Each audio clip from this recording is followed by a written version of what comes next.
Tov, Hanouka Sameach, Ve'erev Tov. Nous allons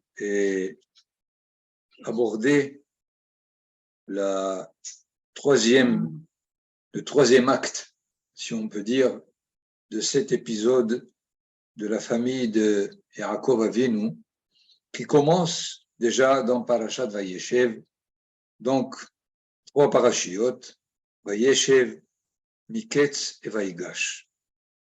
Il n'est pas possible de parler de l'une sans parler de l'autre. C'est pour cela qu'on sera obligé de faire des va-et-vient, si on peut dire, des 3 parachiotes pour comprendre le dénouement de cette tension qui a commencé depuis les premiers versets de Parashat Vayeshev. Je voudrais, avant d'étudier quelques remarques, versets de la paracha, de dénoncer un principe qui était très très cher à Manitou Zecher Tzadik Livracha. On peut lire les récits de la Torah à 2 niveaux. Au niveau individuel, c'est-à-dire au niveau de l'individu, comme si la Torah veut nous apprendre quelles sont les vertus morales qui définissent l'être comme l'individu, comme Akadosh Baruch Hu aurait voulu qu'il se conduise. Mais il y a une autre lecture. La lecture que j'appelle au niveau national, qui décrit l'évolution de l'identité nationale qui reçoit une mission dans le projet du Créateur pour toute l'humanité.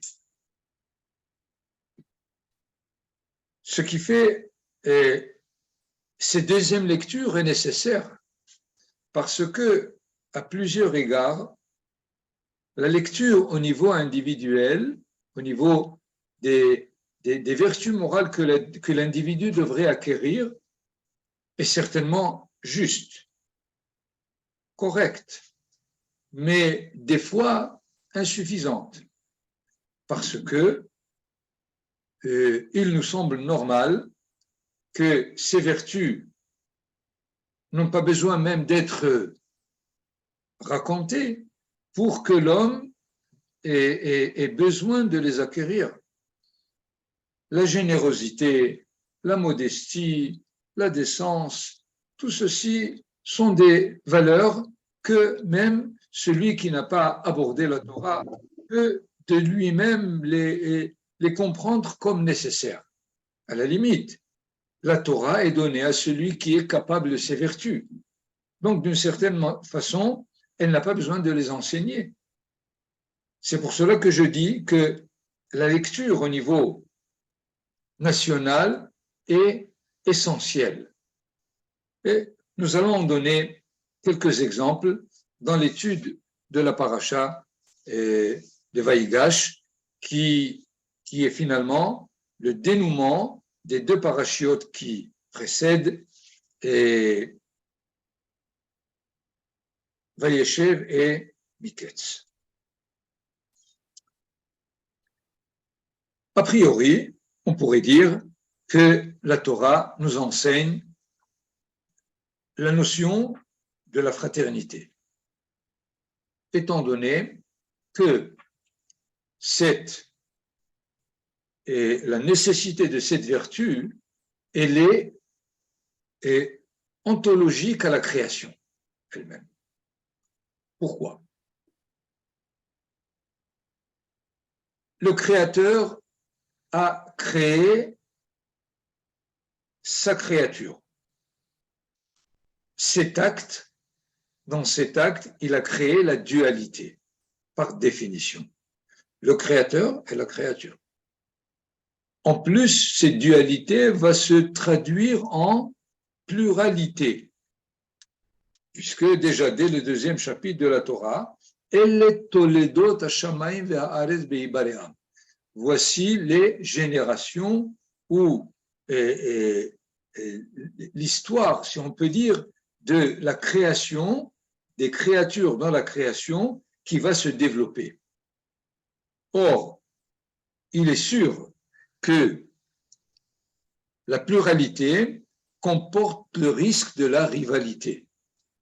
Les êtres sont différents et par définition, des opinions différentes, des points de vue différents vont entraîner certainement la rivalité. Donc, comme si la Torah nous enseigne que le Créateur attend de l'homme de trouver la solution dans cette situation première et primaire dans laquelle l'homme arrive dans la création, dans la création du Créateur. Et il est évident que il est presque normal, je dirais, après avoir lu l'histoire de Caïn et Hével, que Caïn veut assassiner Hével parce que il pense que l'autre est de trop. L'autre n'est pas pour lui une bénédiction, si on peut dire, que la fraternité peut s'installer, et donc l'acte naturel serait de l'éliminer. Et nous avons ce problème-là entre Yosef et ses frères, puisque l'un des versets de Parashat Vayeshev, lorsque les frères voient Yosef arriver de loin, Vaitnakelu oto lahamite. Ils ont cherché comment l'éliminer. La question, évidemment, de savoir comment les 12 enfants de Yaakov Avinu cherchent à éliminer Yosef. Est-ce qu'on parle d'une haine fratricide, si on peut dire, la haine qui est un élément que l'on peut retrouver dans toutes les générations, chez tous les peuples, dans toutes les civilisations? Est-ce que c'est ce que la Torah veut nous enseigner? Il est évident que ces 3 parachiotes veulent nous enseigner comment, malgré la rivalité, la fraternité peut s'installer. Et c'est évidemment dans la paracha de Vaïgash où Yosef se dévoile à ses frères en leur disant « Ani Yosef Ahichem ».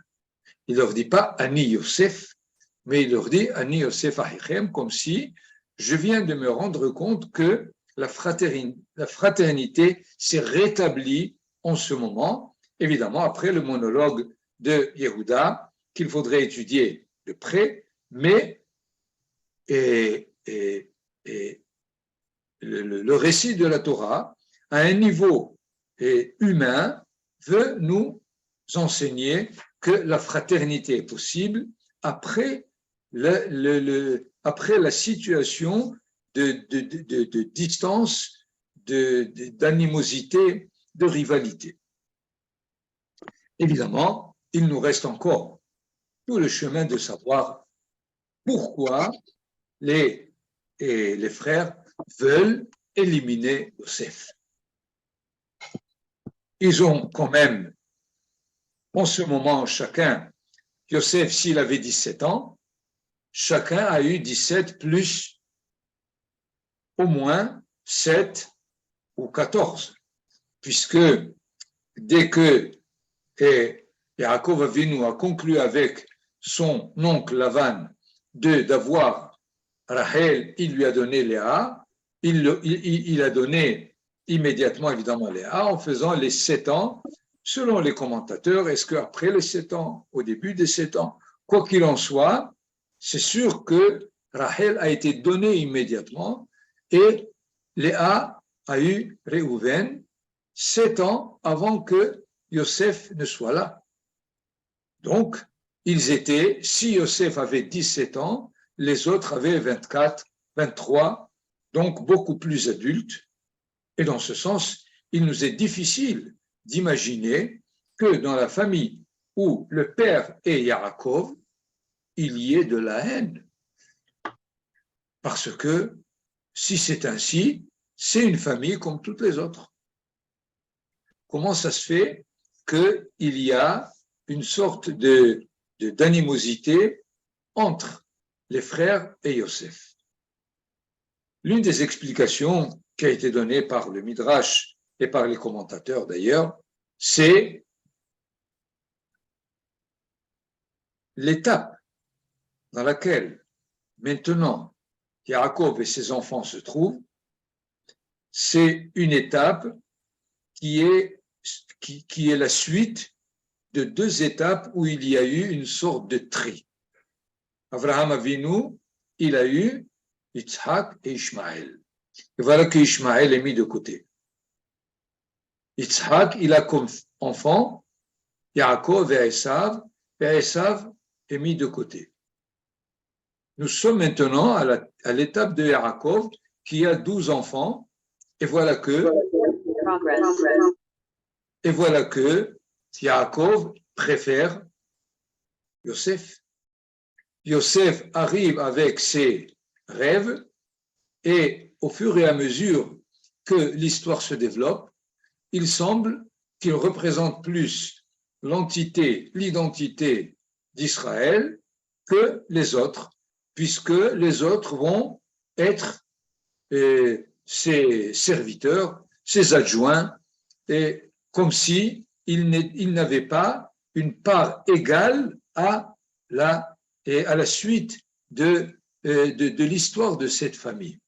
Et donc, comme si il se sentait dans le tri des générations passées.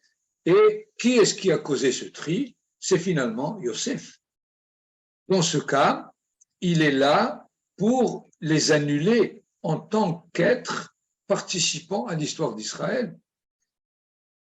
À la limite, il y a ici la formule des Hachamim, Abba lehorgach, Hashkem lehorgo.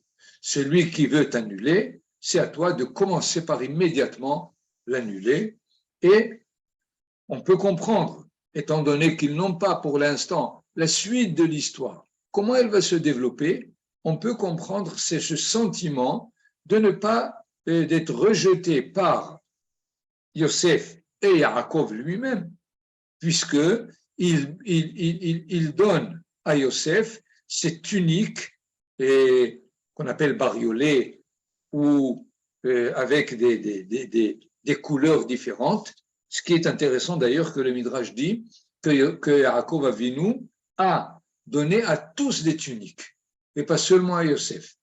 Alors pourquoi ils sont jaloux? Parce que chacun avait une seule couleur dans sa tunique. Et Yosef, il avait toutes les couleurs.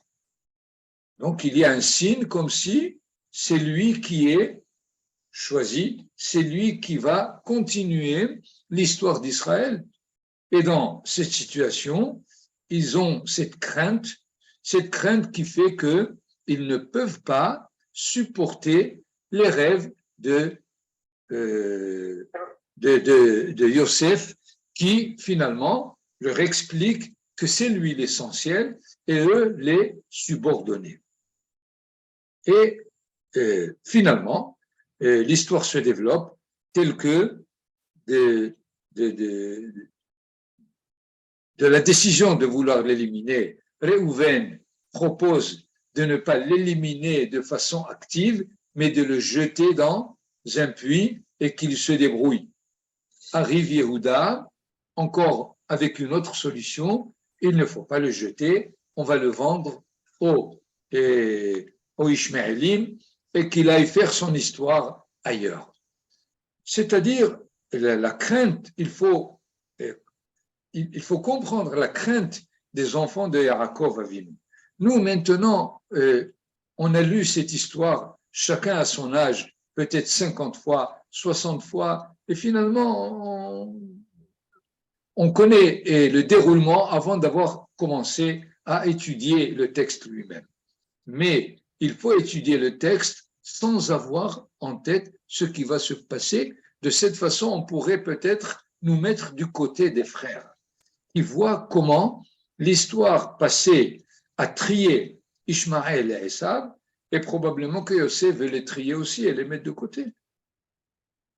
Néanmoins, Yosef, conscient de tout ce déchirement, finalement, c'est lui qui le cause, alors c'est à lui de le résoudre.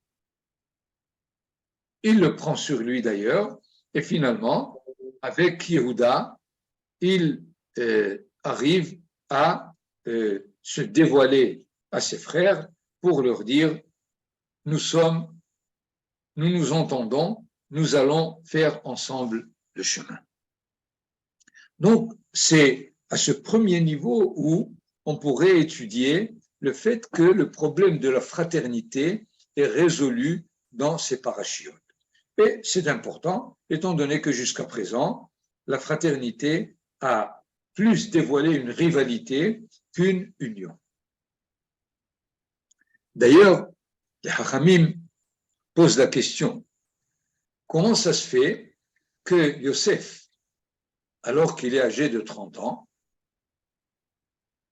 il devient vice-roi d'Égypte, n'envoie pas à son père le fait qu'il est là, avec toute l'honneur, avec toutes les prérogatives d'être le vice-roi. Comment ça se fait? Alors qu'il sait que son père est très inquiet de son absence. Plusieurs réponses ont été données, je ne voudrais pas ici prendre, je voudrais plutôt vous donner une réponse beaucoup plus finale de cette situation, et comme l'a donné un commentateur très moderne, à la lumière d'une histoire que Shai Agnon raconte dans son livre Ve'aya Yaakov le Mishol. Il raconte l'histoire de quelqu'un qui s'appelle, peut-être vous la connaissez, je vais la dire rapidement, il s'appelle Menaché Haïm. Mehanen Menaché, c'est le fils de Yosef, hein, un des fils. Ce Menaché Haïm était très pauvre. Et il est parti chez le Rav pour lui donner une lettre de recommandation pour qu'il puisse tourner un peu dans les villages avoisinants pour qu'on lui donne de la tzedaka et revenir chez lui pour faire vivre sa famille. Ce Menaché Haïm tourne, il rencontre un autre pauvre qui lui a dit, moi je n'ai pas de lettre de recommandation, tu peux me la vendre? Il dit, oui, si tu me donnes telle somme, je te la vends. Il lui vend la lettre de recommandation. Qu'est-ce qui se passe? Ce deuxième pauvre, il meurt. Il a une maladie, il meurt. Alors tout le monde est venu. Qu'est-ce qu'il fait? Ils ont trouvé la lettre, et la lettre est signée par le Rav. Ils l'ont envoyée au Rav. Le Rav, qu'est-ce qu'il dit? Ah, Menaché Haïm est mort, sa femme est libre de se marier. Sa femme se marie, et Menaché Haïm revient au village. Et il entend que telle femme, demain, il y a une Brit Mila de son fils. Mais c'est sa femme. Qu'est-ce qu'il peut faire? Shai Agnon nous raconte qu'il a pris la décision d'aller au cimetière, de passer toute sa vie jusqu'à ce qu'il meure pour ne pas déranger le couple qui vient de se former. Il ne peut pas imaginer causer à son ex-femme, si on peut dire, cette douleur, ce désordre. Il préfère mourir que de causer à sa femme une telle douleur. On pourrait rapporter au cas de Yosef. Yosef, lui aussi, il se tait pendant 22 ans. Pourquoi? Il est capable de dire, d'envoyer à son père un émissaire qui lui raconte tout ce qu'il y a. Qu'est-ce qui va se passer? C'est sûr que Yaakov Avinu, il va au moins insulter ses enfants. D'avoir, comment ça se fait qu'il est là-bas? Ils sont obligés de lui dire qu'on l'a vendu. il n'est pas descendu tout seul. Quoi, vous avez vendu votre frère? Il me semble. Si déjà, pour Réhouven et Shimon et Lévi dans le cas de l'histoire de Dina, il va, le jour de sa mort, il va leur dire, et Shimon et Lévi Ahib, Anshe Hamash Becherotehem, Besodam al Tavo Nafshi, Bikahalam al Tehad Kevodi, il va les désigner comme les derniers des brigands. Réhouven aussi, ayant déplacé son lit, le lit de Bilha, et dans Vaishkav, et Réhouven et Bilha Pilege Shaviv, lui aussi il va lui dire Réhouven Bechori Ata, Kohi Vereshitoni, tu es vraiment mon aîné, mais pour tout ce que tu as fait, tu seras, et je te retire ton droit d'aînesse. S'il se rend compte que ses enfants ont vendu Yosef, c'est sûr qu'il va tous les déshériter. Et Yosef l'a compris. Donc il est obligé de se taire jusqu'à ce qu'il trouve comment il va réaliser la possibilité que ses frères le reconnaissent et qu'il puisse le dévoiler à son père Yaakov sans qu'il y ait les dégâts probables à la conscience qu'il peut avoir que les frères l'ont vendu. D'ailleurs, le Midrash nous dit que dès que Yaakov Avinu est arrivé en Égypte, Yosef n'a jamais voulu être avec lui face à face, en tête à tête. Parce qu'il va lui demander qu'est-ce qui s'est passé. C'est sûr. Alors, il ne le fait jamais pour ne pas donner à son père un instant de douleur, de doute sur ses frères. Vous comprenez donc la complexité de toute cette histoire et comment à Yosef Hatzadik, il me semble qu'il a fait beaucoup plus preuve de responsabilité par rapport à son père et à ses frères plutôt que par rapport à la femme de Potiphar. Finalement, la femme de Potiphar, c'était une Égyptienne. Il peut tranquillement s'en débarrasser d'elle, mais ce qu'il a causé par ses rêves, tels que ses frères le rendent, et son père se trouve dans la douleur de 22 ans, il était obligé de trouver le moyen de rétablir la fraternité, rétablir une situation dans laquelle son père pourra descendre en Égypte. Donc, on pourrait avoir ici, dans ce cas-là, l'enseignement, comment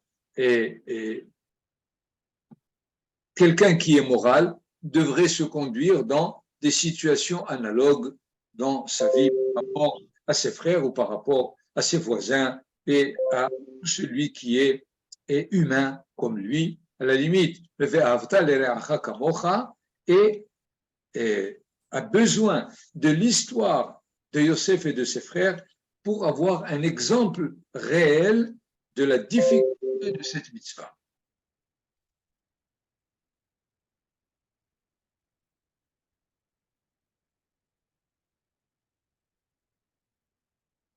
Voilà donc, et une possibilité de lecture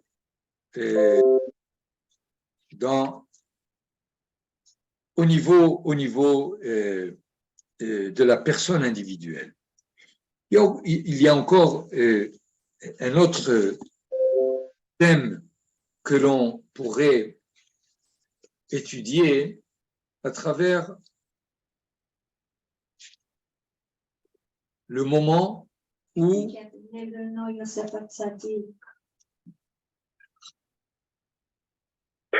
lorsque Yosef se dévoile et il leur dit au chapitre 45, verset 5,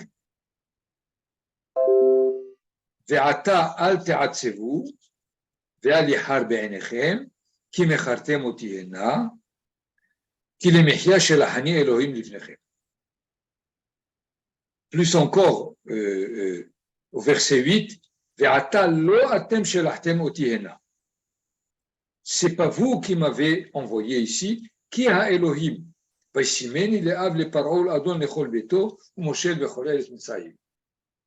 la limite, quelle est la conclusion? Vous êtes des marionnettes. C'est pas vous qui m'avez envoyé, c'est Akadosh Baruch Hu qui m'a envoyé, c'est ce qu'il leur dit. Lo atem shelachtem oti hena ki ha Elohim. C'est pas vous qui m'avez envoyé ici, et alors, mais ils l'ont vendu, et il est parti chez Potiphar, et en prison, tout ça, c'est pas eux. Il y a là, évidemment, un problème très, très,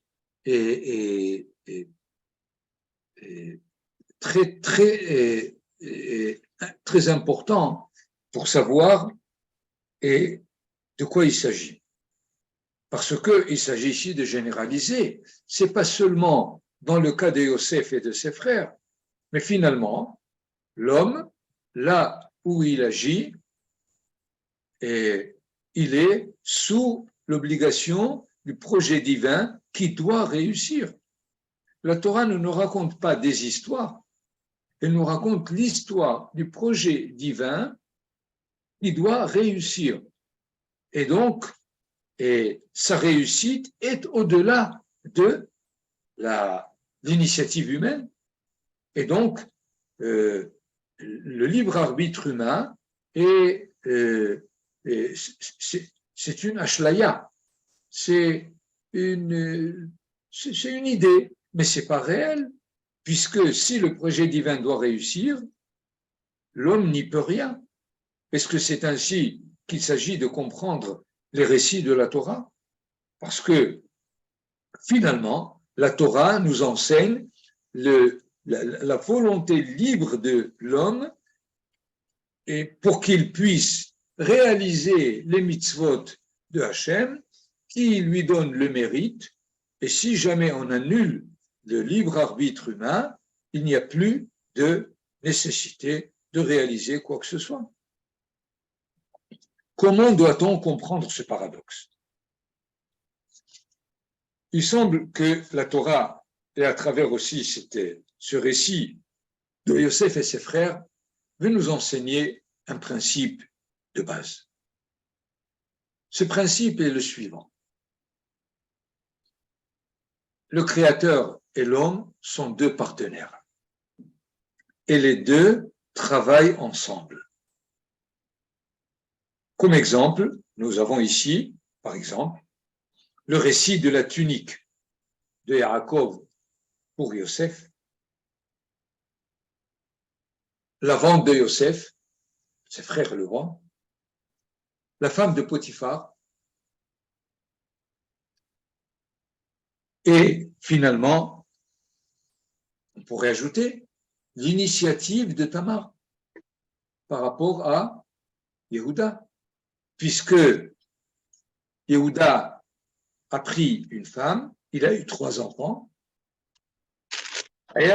Onan et Sheila, il aura pris donc comme femme Tamar, et finalement, et Onan sont morts, et il n'a pas voulu qu'elle soit donnée à Sheila. Finalement, qu'est-ce qu'elle a fait? Elle a pris l'initiative de faire à ce que Yehuda décide de la prendre comme femme. Il semble que ici, c'est la liberté, le libre arbitre humain, l'initiative de l'individu, la participation active de l'individu à quelque chose. Il s'agit de savoir quoi. Mais finalement, tout cela sont la description d'une initiative humaine. Mais par ailleurs, les rêves de Yosef, du panetier et de l'échanson, les rêves de Paro, les années de famine, les 7 années de famine, ça c'est l'initiative divine, il n'y a aucun doute.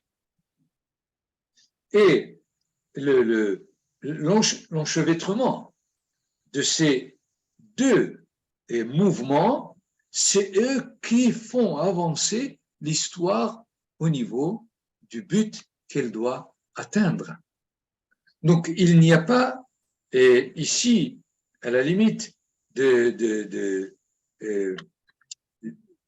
croire, de comprendre le verset où Yosef leur dit « Vaishlacheni Elohim lifnechem ve'ata lo atem shelachtem oti hena al te'atzevu ki mechartem oti hena » comme s'il voulait leur enlever la responsabilité de l'acte qu'ils avaient de le vendre. Ce qu'il voulait leur dire, sachez que ce que vous avez fait, la providence divine l'a pris comme base pour réussir un projet bien défini. Quel est ce projet qui devait réussir? Nous sommes ramenés à Gzerad ben Abetarim. Déjà depuis Abraham Avinu, Akadosh Baruch Hu dit Ger yeh zar'acha be'eretz l'olam. Ta descendance sera étrangère dans une terre qui ne leur appartient pas.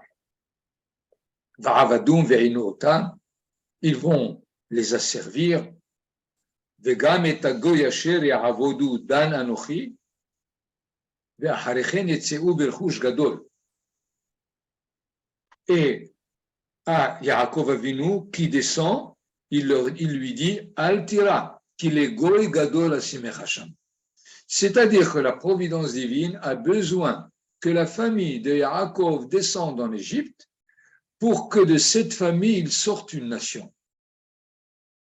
La Torah nous raconte comment la participation humaine à travers tous les moments où c'est les frères qui vendent, qui agissent, c'est Yosef, c'est Yaakov Avinu qui donne une tunique spécifique à Yosef, et tout ce qui est raconté dans la paracha de Vayeshev essentiellement va commencer à être mené par la providence divine à travers les rêves que Yosef, les deux ministres de Paro lui-même, font à ce que ceci arrive à réaliser cette Gzerad ben Abetarim, afin que de cet asservissement, si on peut dire, en Égypte, il en sort une nation. Donc, là, nous étudions déjà le récit lui-même, pas au niveau de la personne, de l'individu, mais au niveau de la constitution, de l'évolution de cette identité nationale qui reçoit une mission déjà depuis Abraham Avinu pour l'humanité entière. Ce qui fait le récit lui-même par rapport à l'ensemble des mitzvot à réaliser peut s'étudier dans deux sens. Si jamais tu réalises les mitzvot, tu es l'homme à laquelle la Torah parle. Ou, dans le sens inverse, si tu es l'homme à laquelle la Torah parle, c'est toi qui dois réaliser les mitzvot. C'est sûr que dans une direction, si tu réalises les mitzvot, la Torah s'adresse à l'individu. Mais si on te dit, si tu es celui qui participe à l'histoire de la nation, tu dois réaliser les mitzvot, donc la Torah parle à la nation et pas à l'individu. Et donc l'individu doit être conscient de l'identité qu'il doit représenter au niveau de ses actes pour être celui qui réalise les mitzvot au niveau national. Dans ce sens, Nahon, j'essaie rapidement de faire ici une concentration, un résumé du principe qu'on a énoncé au début du cours, celui de savoir que la Torah peut s'étudier à deux niveaux. Mais il est évident qu'elle s'énonce beaucoup plus au niveau national qu'au niveau individuel. C'est pour cela qu'il faut bien comprendre que les commentateurs, depuis le premier commentateur Rashi jusqu'à nos jours, ces commentaires ont été écrits en galoute. En galoute, il n'y a pas de nation. Donc, les commentateurs sont obligés de tirer des récits de la Torah les valeurs qui constituent l'individu d'Israël pour qu'il soit quelqu'un de capable à faire les mitzvot. Mais Baruch Hashem, dès qu'on revient en Israël, on est obligé de réétudier toute la Torah au niveau national. Parce que c'est à condition de savoir qui je suis pour savoir qu'est-ce qu'il faut que je fasse en tant que quelqu'un qui appartient à une identité et pas simplement en tant que personne humaine et à qui la Torah s'adresse parce que je suis le descendant, il y a 3000 ans, de Abraham, Yitzhak et Yaakov. D'accord ? Il me semble qu'il y a là un principe très important qui finalement, lorsque on parle de Torah Tagalout et de Torah Eretz Israël, c'est pas pour dire que la Torah de la Galout n'a rien de vrai, mais il y a la Torah que Israël étudie en Galout lorsqu'il n'est pas constitué comme nation, et il y a la Torah qu'il étudie en Israël lorsqu'il est constitué comme nation. Ces deux-là sont vrais, chaque Torah dans la période, dans le temps d'histoire qu'Israël suit et s'il est en Galout ou s'il est en Israël. Et donc, il y a à faire attention, presque un danger, de continuer à étudier la Torah si on est en Israël comme si on était en Galout. Voilà. Et Kulechem Beruchim.